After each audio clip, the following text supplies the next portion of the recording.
अस्सलाम वालेकुम friends, I hope आप सब बहुत अच्छे होंगे। आज हम अपना चैप्टर 2 का एमसीक्यूज वाला पोर्शन डिस्कस करने जा रहे हैं। आई होप कि अब तक आपने चैप्टर 2 कंप्लीट कर लिया होगा और मेरी अंडरस्टैंडिंग के मुताबिक आपको जो एमसीक्यूज पीडीएफ फॉर्म में दिए गए हैं वो आपने खुद से सॉल्व किए होंगे। उनमें से बहुत से एमसीक्यूज तो आपने बड़ी आसानी से जो है वो कर लिए होंगे सॉल्व। कुछ ऐसे होंगे जिनमें आपको इश्यूज आ रहे होंगे, तो इंशाल्लाह आज हम वन बाय वन सारे एमसीक्यूज को डिस्कस करेंगे। आज के लेक्चर में शायद एक सर्टेन परसेंटेज हम रखें कि इतने परसेंट हमने एमसीक्यूज आज के लेक्चर में करने हैं और बाकी 2-3 वीडियोस के अंदर इंशाल्लाह हम सारे लेक्चर्स को कवर करेंगे। ठीक है, सो हमारा जो है चैप्टर नंबर 2 है एमसीक्यूज हम डिस्कस करने जा रहे हैं। चैप्टर का नाम है demand and supply and market activity.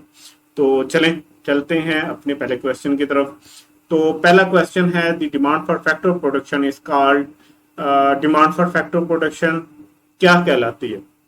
देखें, हमने चैप्टर के अंदर पढ़ा है कि डिमांड डिफरेंट टाइप्स की हो सकती हैं। ठीक है, हमने डायरेक्ट डिमांड पढ़ा था, हमने मार्केट डिमांड पढ़ा था, ठीक है, हमने ड्राइव डिमांड भी पढ़ा था। ठीक है, तो ये फैक्टर ऑफ प्रोडक्शन की बात कर रहा है। तो क्वांटिटी डिमांडेड तो गुड्स के बारे में जिक्र होता है, तो उसकी डिमांड को क्वांटिटी डिमांडेड हम कहते हैं। फैक्टर ऑफ प्रोडक्शन की डिमांड को तो क्वांटिटी डिमांडेड हम नहीं कह रहे होते, इसके लिए एक स्पेसिफिक वर्ड यूज होता है, drive demand. Yes, factor of production की डिमांड के लिए हम वर्ड यूज करते हैं कि उस डिमांड को हम कहते हैं ड्राइव डिमांड। थर्ड है फैक्टर प्राइस। फैक्टर प्राइस का मतलब यह है कि ये जो फैक्टर ऑफ प्रोडक्शन है इनकी क्या प्राइस है। फॉर एग्जाम्पल, लेबर का क्या रेट चल रहा है, वेज रेट चल रहा है, उसकी प्राइस होगी। लैंड का क्या रेंट चल रहा है, उसकी प्राइस होगी। तो ये भी डिमांड का नाम तो नहीं है। और लास्ट है cost of production. Cost of production का मतलब ये है कि किसी भी चीज को बनाने के जो कॉस्ट आ रही है, बेसिकली वो 4 फैक्टर ऑफ प्रोडक्शन को जो रिवार्ड दिए जा रहे हैं वो उस चीज को बनाने की कॉस्ट है, उसको कॉस्ट ऑफ प्रोडक्शन कहते हैं। तो डिमांड के लिए ये वर्ड भी यूज नहीं होता। करेक्ट आंसर है हमारा ड्राइव डिमांड। सेकंड एमसीक्यू पे आते हैं। All of the following are determinants of supply except. वो कहता है ये जो नीचे 4 ऑप्शन है ना, इनमें से सारे ही डिटर्मिनेंट्स ऑफ सप्लाई हैं एक को छोड़ के। मतलब 3 डिटर्मिनेंट्स होंगे वो सप्लाई को डिटर्मिन कर रहे होंगे एक के अलावा। ऑप्शंस देखते हैं। प्राइस डिटरमिन कर रहा होता है सप्लाई को, बिल्कुल कर रहा होता है कि प्राइस के इंक्रीज या डिक्रीज होने की वजह से क्वांटिटी सप्लाई कम ज्यादा हो रही होती है, तो कहीं ना कहीं प्राइस तो डिटरमिन कर ही रही होती है सप्लाई क्या होती है, क्या होगी। Income level. Yes, income level वो है जो कि डिमांड को अफेक्ट कर रहा होता है। ठीक है, एक कंज्यूमर की इनकम ज्यादा, वो ज्यादा डिमांड करेगा, उसकी इनकम कम, वो डिमांड कम करेगा। बट वो सप्लाई को अफेक्ट नहीं कर रहा होता। सप्लाई की डिटर्मिनेशन में इनकम लेवल का कोई काम नहीं है। सो करेक्ट आंसर बी है। बाकी भी हम ऑप्शन देख लेते हैं। Objective of the firm. Objective क्या है फर्म का? फर्म क्या करना चाह रही है? मार्केट के अंदर इन होना चाह रही है, मार्केट में अपनी बेस स्ट्रॉन्ग करना चाह रही है। हो सकता है वो अपनी सप्लाई बढ़ाए। अगर वो मार्केट से आउट होना चाह रही है तो वो अपनी सप्लाई कम करना शुरू कर देगी, या अपना रेट बढ़ाना चाह रही है तो वो सप्लाई कम करेगी ताकि लोग ज्यादा से ज्यादा उसकी मांग करें और उसकी प्राइस बढ़े। ठीक है, तो ये भी डिटरमिन कर रहा होता है कहीं ना कहीं। और लास्ट है लेवल ऑफ टेक्नोलॉजी। ठीक है, ज्यादा अच्छी टेक्नोलॉजी होगी तो ज्यादा सप्लाई होगी, टेक्नोलॉजी अच्छी नहीं है तो सप्लाई कम होगी। तो करेक्ट आंसर है इनकम लेवल। ये वो पॉइंट है जो डिटरमिन नहीं कर रहा होता सप्लाई को। ठीक है, नेक्स्ट क्वेश्चन पे मूव करते हैं। नेक्स्ट हमारा क्वेश्चन है demand curve slopes downward because of. वो कहता है कि आपकी जो डिमांड कर्व है, ठीक है, वो कुछ इस तरह की होती है, उसके पीछे रीजन क्या है? रीजन है कंज्यूमर इंडिफरेंस। ठीक है, अब ये एक नई टर्म आपके पास आई है कंज्यूमर इंडिफरेंस की। कंज्यूमर इंडिफरेंस जो है ना, ये इकोनॉमिक्स की एक टर्म है। ये तब यूज की जाती है कि जब एक कंज्यूमर के पास 2 चीजें कंज्यूम करने की ऑप्शन हो और वो दोनों में फैसला न कर पा रहा हो कि यार मेरे लिए कौन सी चीज जरूरी है। ठीक है, जैसे आपके 2 छोटे बहन भाई लड़ रहे हो और आपको पता हो कि आपकी गलती की वजह से उन दोनों की लड़ाई हुई है, और आपके घर वाले पूछें कि भाई इनमें से किसकी गलती थी, किसने पहले लड़ाई स्टार्ट की है, तो आप इनडिफरेंस हो जाओगे कि भाई इसने की है या इसने की। ठीक है, तो ऐसी सिचुएशन जहां पे आपके पास 2 ऑप्शन हो और दोनों में आप फैसला ना कर पा रहे हो कि मेरे लिए कौन सी ज्यादा जरूरी है, तो वहां पे हम टर्म यूज करते हैं कि कंज्यूमर इनडिफरेंस हो गया है, वो दोनों में डिफरेंस नहीं कर पा रहा, दोनों में फैसला नहीं कर पा रहा। तो डाउनवर्ड होने की, डिमांड कर्व की स्लोप डाउनवर्ड होने की ये वजह तो नहीं है। नेक्स्ट चलते हैं, इलास्टिसिटी ऑफ डिमांड, बिल्कुल भी ये नहीं है। Law of diminishing marginal utility, हमने कहा था कि कुछ रीजंस है जिनमें से एक है law of diminishing marginal utility. मैंने आपको बताया था किसी दौर में ये पूरा एक चैप्टर होता था आई कैप की बुक में, आहिस्ता आहिस्ता उसको खत्म कर दिया गया, बट ये कॉन्सेप्ट अभी भी चलता आ रहा है। तो आपको ये एमसीक्यू आना चाहिए कि डिमांड कर्व स्लोप डाउनवर्ड क्यों होती है, law of diminishing marginal utility की वजह से। और लास्ट है इन इलास्टिक डिमांड, बिल्कुल इनकरेक्ट ऑप्शन है, इन इलास्टिक डिमांड की वजह से डाउनवर्ड स्लोप तो होती नहीं है। तो करेक्ट आंसर है सी। नेक्स्ट मूव करते हैं नेक्स्ट क्वेश्चन पे। If price of commodity increase, price बढ़ रही है, डिमांड विल एक्सपेंड, ठीक है।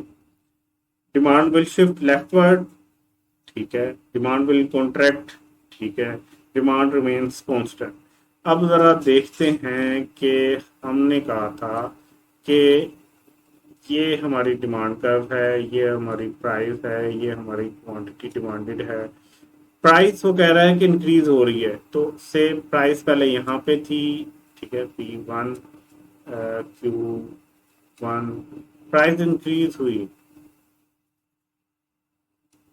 आप Q2 पे आ गए P2 की वजह से। तो देखें जब प्राइस इंक्रीज होती है तो आपकी डिमांड जो है, क्वांटिटी डिमांडेड, वो कम हो रही होती है, और जब कम हो रही होती है तो उसको हम कहते हैं कॉन्ट्रैक्ट कर रही है, ठीक है।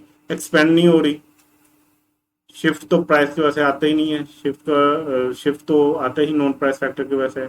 कॉन्ट्रैक्ट हो रही है, कांस्टेंट नहीं रहती भाई, प्राइस की वजह से हमेशा चेंज आता है। So correct answer is C. Next question पे मूव करते हैं। A movement along a supply curve is caused by, एक सप्लाई कर्व में मूवमेंट किस वजह से हो सकती है, change in its price of that good. Simple, यहाँ पे ही आपका सवाल खत्म हो गया, इतना स्ट्रेट फॉरवर्ड है कि बाकी तीन ऑप्शन पढ़ने की भी जरूरत नहीं है। स्टिल एक ये आपको एडवाइस है कि आपने कभी भी बाकी ऑप्शन को पढ़े बगैर टिक नहीं करना, लाजमी एक दफा पढ़ना, ठीक है। समटाइम आप रिक्वायरमेंट को सही से समझ नहीं पा रहे होते और आप पहली ऑप्शन को ही आपको लगता है बिल्कुल मुझे 100% पता ही है, लेकिन आपने कोई एक या आधा लफ्ज ऐसा छोड़ दिया होता है जिसकी वजह से आंसर ही चेंज हो रहा होता है, ठीक है। तो यहाँ पे तो स्ट्रेट फॉरवर्ड है, हमें पता है कि मूवमेंट अलोंग द कर्व किस वजह से आती है, उस चीज की अपनी प्राइस की वजह से, तो यही है। बाकी ऑप्शन देख लेते हैं। Change in number of producer, producer ज्यादा, सप्लाई ज्यादा, but along the curve movement नहीं आती, शिफ्ट आती है कर्व में, तो बी गलत है। Change in level of technology, shift आता है इसकी वजह से भी, ठीक है। ये एक्सेप्शन है लॉ ऑफ सप्लाई के, तो इनकी वजह से शिफ्ट आता है। Change in supply of the particular good, या हम रिलेटेड गुड के इसको समझ लेते हैं, उसकी बात हो रही है, तो इन सारों की वजह से तो शिफ्ट आता है। Correct answer is A. Next move करते हैं। If demand increase with increase in its price, the concept related to, वो कहता है अगर डिमांड इंक्रीज हो रही है with increase in its price, उस चीज की प्राइस की वजह से, इट्स का मतलब यह है कि उसी चीज की प्राइस की वजह से, ये उसकी प्राइस है और ये क्वांटिटी डिमांडेड है, तो कहता है प्राइस इंक्रीज हो रही है तो डिमांड भी इंक्रीज हो रही है। तो ये कॉन्सेप्ट क्या कहलाता है? तो पहली बात तो यह है कि ये लॉ ऑफ डिमांड के बिल्कुल जो है ना उल्ट बात जा रही है। तो देखते हैं option. Substitute good, substitute good की प्राइस बढ़ेगी, आपकी क्वांटिटी डिमांडेड बढ़ेगी, बात तो ठीक है, बट मसला इस क्वेश्चन में ये है कि वो कहता है उसकी अपनी प्राइस की बात हो रही है, किसी और रिलेटेड गुड की प्राइस की बात नहीं हो रही। सो ए गलत हो गया। नॉर्मल गुड तो वैसे गलत हो गया भाई, उसके लिए तो प्राइस बढ़ने से क्वांटिटी डिमांडेड कम होती है और वाइस वर्सा चलता है। Giffen good, yes, Giffen good एक एक्सेप्शन था लॉ ऑफ डिमांड का, जिसके अंदर पॉजिटिव रिलेशन होता है प्राइस और क्वांटिटी डिमांड में। और last inferior good, inferior good का मैंने आपको बताया था प्राइस के साथ कोई लेना देना नहीं, ये इनकम सेंसिटिव होता है। So correct answer is C. Next move करते हैं। Which one of the following will not shift the demand curve for a normal good to left? इसको आपने बहुत अच्छे से पढ़ना है। जहां पे नो आ जाए और आप उसको इग्नोर कर दें तो आपका दिमाग प्रोसेस ही बिल्कुल दूसरी डायरेक्शन में कर रहा हो। यहाँ पे देखें, नो नॉट भी कैपिटल में लिखा आ रहा है, इसका मतलब ये बहुत जरूरी चीज है। कहता है ये जो नीचे ऑप्शन है ना, उनमें से एक कौन सा है जिसकी वजह से शिफ्ट डिमांड कर्व में नहीं हो रहा होगा लेफ्ट की तरफ। ठीक है, तो जरा ये डिमांड कर्व की बात है। डिमांड कर्व, ठीक है, ये हमारी ओरिजिनल से हम कहते हैं D1 है। बाकी सारों की वजह से लेफ्ट साइड पे शिफ्ट आ रहा है, लेकिन एक ऐसा है जिसकी वजह से इस साइड पे शिफ्ट आ रहा है। ठीक है, हो सकता है इस साइड पे शिफ्ट आ रहा हो, या हो सकता है अलोंग द कर्व मूवमेंट हो रही हो। इसका मतलब है कि बाकी सारे वो हैं जिनकी वजह से इस साइड पे शिफ्ट आ रहा है। एक वो है जिसकी वजह से इस साइड पे शिफ्ट आ जाएगा, या अलोंग द कर्व मूवमेंट हो रही होगी। देख लेते हैं। A fall in consumer income, consumer की इनकम कम हुई। ठीक है, इनकम कम हुई, इसको वाई से भी डिनोट कर सकते हैं। इनकम कम हुई तो जाहिर सी बात है कि क्वांटिटी डिमांडेड का वर्ड तो यूज नहीं करेंगे, डिमांड भी कम हो जाएगी। तो पहला तो वही है जिसकी वजह से लेफ्टवर्ड शिफ्ट आता है। A rise in price of normal good, yes yes yes yes yes. जब प्राइस बढ़ती है तो उसकी वजह से शिफ्ट तो नहीं आता ना, उसकी वजह से लॉन्ग द कर्व मूवमेंट आती है। तो अभी तक तो ये आंसर बिल्कुल सही आ रहा है। A rise in price of complementary good, complementary good की प्राइस बढ़ेगी तो आपकी डिमांड भी कम होगी, और वो डिमांड कम होगी और ये नॉन प्राइस फैक्टर है तो शिफ्ट आएगा और लेफ्ट वर्ड आएगा। तो ये भी इसका करेक्ट आंसर नहीं है, ये भी उसी में आ रहा है। जो बाकी हैं हमने तो वो आइडेंटिफाई एक पॉइंट करना है जिसकी वजह से शिफ्ट नहीं आ रहा लेफ्ट वर्ड। अब fall in price of substitute good, आपके सब्स्टिट्यूट गुड की प्राइस कम हो गई जिसकी वजह से आपकी अब डिमांड कम हो जाएगी, लोगों को वो सब्स्टिट्यूट गुड सस्ती लगने लग जाएगी तो आपकी डिमांड कम हो जाएगी, लोग उसकी डिमांड बढ़ा देंगे। तो इसकी वजह से भी शिफ्ट आ रहा है लेफ्ट वर्ड। तो हमने तो वो ढूंढना था जिसकी वजह से लेफ्ट वर्ड शिफ्ट नहीं आता, और वो आंसर है हमारा बी। ठीक है, नेक्स्ट पॉइंट पे चलते हैं। Which one of the following will cause the demand curve for a good to move to the right outward from origin. ठीक है, वो कहता है डिमांड कर्व की बात हो रही है, वो कहता है which one of the following will cause the demand curve of for a good to move rightward, इस साइड पे मूव करवा रहा है फ्रॉम ओरिजिन। वो कौन सा फैक्टर है? A decrease in cost of producing the good, demand का इससे कोई लेना देना है? जो कॉस्ट ऑफ प्रोडक्शन होती है इसका तो सप्लाई से लेना देना होता है। चलें आगे चलते हैं। A fall in price of the good, fall in price of the good. ठीक है, फाइल फॉल जब प्राइस में होगा तो लॉन्ग द कर्व मूवमेंट आएगी, उसकी वजह से राइट पर शिफ्ट नहीं आएगा। And increase in price of complementary good, increase हुआ है प्राइस में कम्प्लीमेंट्री गुड तो उसकी वजह से तो उसकी डिमांड भी कम हो गई, कम्प्लीमेंट्री गुड की आपकी भी साथ कम हो जानी है क्योंकि दोनों ने एक साथ यूज होने। And increase in price of substitute, close substitute, yes yes yes yes. देखें, आपका क्लोज सब्स्टिट्यूट जो है उसकी प्राइस जो है वो बढ़ गई। जब इसकी प्राइस बढ़ेगी तो इसकी जो डिमांड है लॉ ऑफ डिमांड के मुताबिक वो कम हो जाएगी, तो ये सारी डिमांड जो है वो अल्टीमेटली जाके आपकी डिमांड बढ़ाएगी, क्योंकि उसने अपनी प्राइस बढ़ा दी आपने नहीं बढ़ाई, तो आपकी चीज अब उसकी निस्बत सस्ती है तो लोग आपकी तरफ आएंगे, जिसकी वजह से आपकी डिमांड कम में एक राइट वर्ड शिफ्ट आएगा। तो करेक्ट आंसर है डी। नेक्स्ट क्वेश्चन की तरफ मूव करते हैं।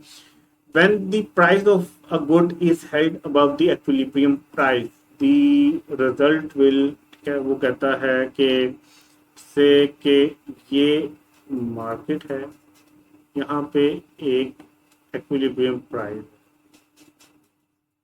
ठीक है, ये एक्विलिब्रियम क्वांटिटी होगी। वो कहता है कि price of a good held above the equilibrium price, अगर प्राइस को यहाँ पे रख दिया जाए, ठीक है, तो क्या होगा, रिजल्ट क्या निकलेगा?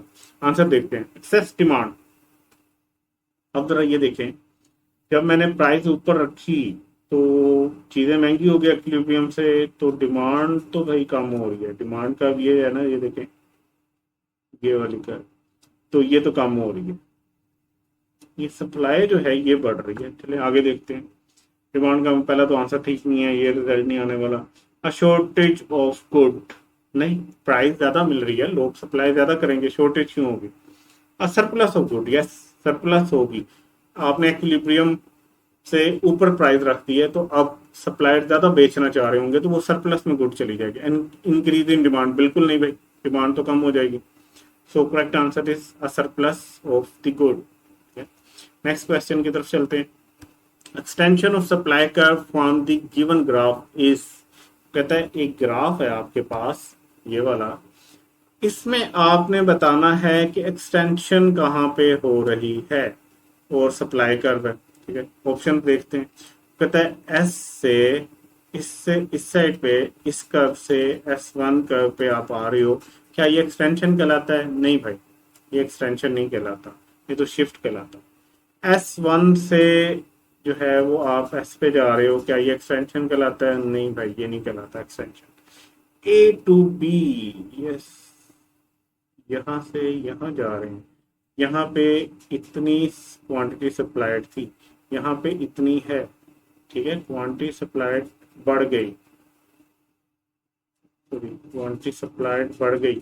सो ए टू बी है, बी टू ए जो है ये तो कम हो रही है, कॉन्ट्रैक्ट हो रही है सप्लाई। ठीक, so answer is A to C. Next question. Due to increase of price of a good A, कहता है इंक्रीज हुई है प्राइस गुड ए की, the demand of good B decrease, these goods are, ठीक है, हमें पता है कि ये वही गुड्स हो सकती हैं जिनकी एक साथ डिमांड होती है। जब ए की प्राइस बढ़ेगी उसकी डिमांड कम होगी, साथ वो आपको भी ले डूबेगी, आपकी डिमांड भी कम होगी। सो कम्प्लीमेंट्री गुड होंगे। सब्सिट्यूट गुड में ऐसा नहीं होता। सब्सिट्यूट गुड में तो अगर ए की प्राइस बढ़ती तो बी की डिमांड बढ़ जानी थी, क्योंकि उसकी अपनी डिमांड कम हो जानी थी, लोगों ने बी खरीदना शुरू कर देना। ठीक है, सो ये कम्प्लीमेंट्री गुड है, सब्सिट्यूट नहीं है। और क्लब गुड्स को हमने चैप्टर 1 में पढ़ना है अभी, तो तब आपको बताऊंगा। अभी ये कॉन्सेप्ट आप छोड़ देंगे क्या होती हैं, और इन्फीरियर गुड्स क्या होती हैं वो आपको पता है, उसका प्राइस के साथ लेना देना नहीं है, इनकम सेंसिटिव होती है। तो correct answer is B. Next question पे चलते हैं। Which of the following is held constant along the demand curve, वो कहता है डिमांड कर्व की अलोंग अगर चलें तो कौन कौन सी चीजें कांस्टेंट रखी जाती है? प्राइस नहीं भाई, प्राइस की वजह से ही तो डिमांड कर्व के अलोंग द कर्व मूवमेंट होती है। डिमांड कर्व में क्वांटिटी की तो मूवमेंट हो रही होती है, मतलब प्राइस और क्वांटिटी ही तो कर्व बना रही होती है। इनकम और बोथ ए एंड बी, भाई इनकम को हम कांस्टेंट रखते हैं। इनकम जो है ना, ये इनकम आपकी, अगर आप याद करें, level of income of consumer जो है ये आपकी एक्सेप्शंस में आ रही होती है, ठीक है, assumptions में आ रही होती है। So correct answer is C. Next question पे चलते हैं।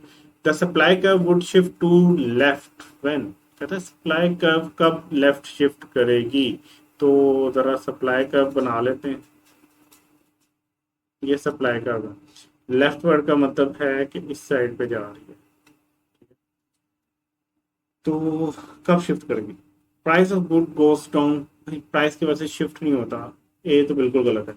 Taxes of government go down, government ने जब टैक्स कम कर दिए तो आप सप्लाई बढ़ाओगे ना, ठीक है, से हम कहते हैं ये पहले क्वांटिटी सप्लाइड थी, ये प्राइस थी, अब सप्लाई का में शिफ्ट हुई है, तो अब ये क्वांटिटी सप्लाइड ये आ गई, फिर इसको एस टी लिख रहा हूँ, सॉरी क्यू डी लिख रहा हूँ, क्यू एस आई, ठीक है।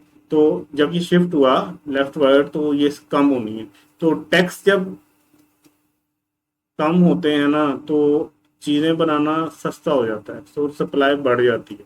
सो ये तो नहीं है, टैक्स कम हो रहा है, सप्लाई बढ़नी चाहिए, इस केस में तो सप्लाई कम हो रही है शिफ्ट की वजह से। Price of substitute goes down, अच्छा यहाँ पे अब सिर्फ सब्सिट्यूट का वर्ड यूज कर रहा है, ठीक है, सब्सिट्यूट इन प्रोडक्शन का वर्ड यूज नहीं कर रहा, बट क्योंकि इससे रिलेटेड है तो इसको हम substitute in production he consider करेंगे, लेकिन लास्ट ऑप्शन भी देख लेते हैं।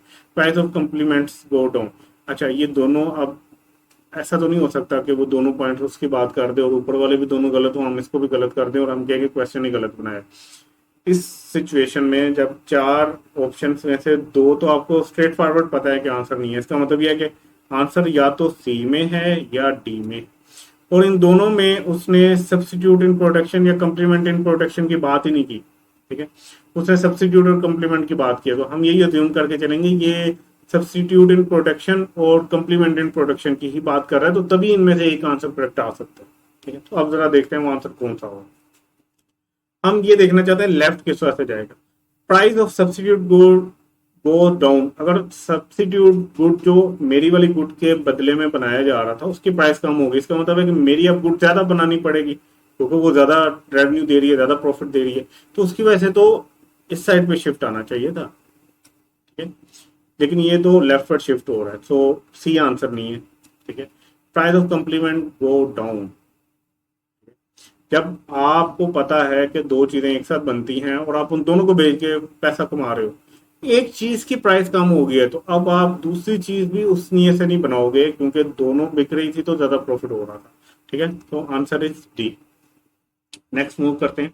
नेक्स्ट है what affect a given graph is due to price. वो कहते हैं गिवन ग्राफ जो है वो कैसा होता है, तो हमने अभी एक पिछले एमसीक्यू में देखा था, ये पॉजिटिव रिलेशन होता है प्राइस और क्वांटिटी डिमांडेड।